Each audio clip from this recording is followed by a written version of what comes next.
On passe à l'actualité économique du jour avec Georges Lédric qui est avec nous, le journal de l'économie. Georges, c'est la désignation du prix Nobel de l'économie aujourd'hui. Ça aura lieu dans quelques heures. Un prix qui ne fait pas forcément l'unanimité. Effectivement. Alors pour la petite histoire, Alfred Nobel n'avait pas prévu de prix pour l'économie. Il n'a été qu'introduit qu'un peu plus tard, à partir de 1969. Cela illustre bien le débat qui entoure cette récompense. S'il existe des prix Nobel pour la paix ou la littérature, dans le domaine des sciences, l'économie tient une place à part car ce n'est pas une science exacte. Lui attribuer un Nobel tend à le faire oublier. De plus, si le Nobel récompense en général des découvertes dans la chimie, la physique ou la biologie, en économie, les universitaires sont en général récompensés pour une meilleure compréhension de certains mécanismes via des modèles mathématiques souvent très complexe et parfois éloigné de la réalité. Donc difficile d'appréhender toute la complexité du monde. Est-ce que ça signifie pour autant que la théorie économique est en crise ? Ce qui est sûr, c'est que la crise des subprimes est passée par là. Elle a bousculé de nombreuses certitudes. Aujourd'hui, les économistes doutent sur des questions fondamentales comme l'inflation, comment se forme-t-elle ou comment calculer exactement la croissance, mesurer les effets de l'austérité. On l'a vu notamment lors de la crise de la zone euro. C'est un débat qui a fait rage entre les économistes. Bref, sur toutes ces questions fondamentales, les économistes n'ont pour l'instant pas de réponse et le prix Nobel illustre de ce point de vue-là l'impuissance des chercheurs. Si je vous demande de me citer quelques Nobel et leurs contributions, bien évidemment, vous arriverez à connaître le dernier puisque c'est un Français, Jean Tirole, et puis ceux qui ont des tribunes dans la presse, notamment Krugman et Stiglitz. Pour les autres, ils passent souvent aux oubliettes. La seule chose que l'on finit par retenir, c'est qu'ils sont quasiment tous issus des universités américaines ou britanniques, près de 70%, ça au moins, ça ne change pas. On verra en tout cas d'ici quelques heures ce que ça donnera. On passe à présent au marché financier. Quelle est la tendance ce lundi ? Alors c'est plutôt mitigé en Europe ce matin.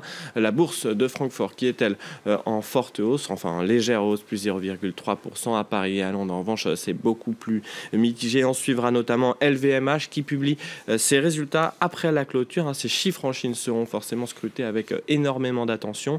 Aujourd'hui sinon en Asie, vous le voyez, la séance s'est clôturée par une très forte hausse à Shanghai, plus 3,3%. La bourse de Tokyo était elle fermée, c'était férié à Shanghai, les investisseurs qui achètent à bon prix en attendant éventuellement un plan de relance de Pékin. On regarde l'actualité des entreprises et on commence avec les résultats des banques américaines. Elles publient leurs résultats du troisième trimestre cette semaine. Les chiffres sont très attendus après la forte volatilité observée sur les marchés financiers cet été. Autre question, comment se porte le marché du crédit aux États-Unis? Réponse à partir de demain avec les résultats de JP Morgan. Et puis à suivre également la méga fusion entre les deux géants de la bière. AB InBev devrait formuler une nouvelle offre pour séduire les actionnaires de SABMiller. Si l'opération aboutit, ce serait la troisième plus grosse opération de l'histoire. La montée en puissance des microbrasseries pousse les grandes marques à se réorganiser. Et puis enfin, Glencore va-t-il boucler la vente de ses activités agricoles? Le géant minier espère en tirer 10 milliards de dollars, une somme qui lui permettrait de faire face à la chute des cours des matières premières. Glencore a annoncé aujourd'hui la vente de ses mines de cuivre en Australie et au Chili. On termine avec cette initiative originale, plusieurs startups qui sillonnent les rues de Paris pour lever des fonds. Et ce n'est pas un food truck, mais un fun truck, des créateurs d'entreprises qui sont à leur bord et qui essayent de se faire connaître et de lever des fonds. Karina Chabour est partie à leur rencontre, regardez. Au pied de la statue de la République, un camion où l'on n'achète ni pizza ni hamburger, met des parts du capital de jeunes entreprises. Au menu ce jour-là, 4 startups en quête de financement. Voilà, c'est l'ordre de ce matin.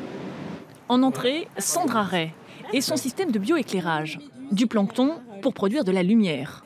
Et du coup, on s'est demandé si finalement ces petits organismes marins n'étaient pas la solution à nos grosses problématiques écologiques et économiques, comme par exemple l'éclairage de vitrines, puisque depuis juillet 2013, les magasins n'ont plus le droit d'éclairer leurs vitrines la nuit.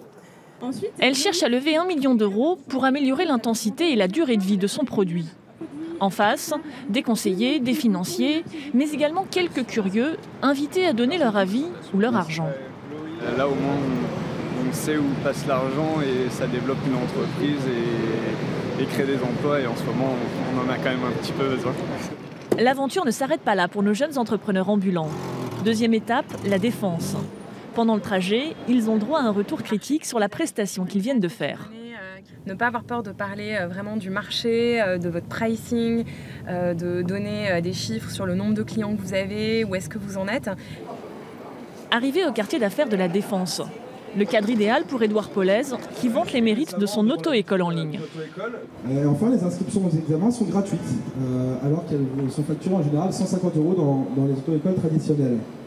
De bonnes idées qui peinent à se financer, d'où l'intérêt de faire appel au grand public. On propose de co-investir avec les professionnels de l'investissement, ce qui vont leur permettre d'investir dans les mêmes conditions d'investissement que ces professionnels. Inviter les Français à financer l'économie réelle, un pari risqué, mais indispensable pour que ces startups restent dans la course. Le journal de l'économie avec Georges Ledric, merci beaucoup.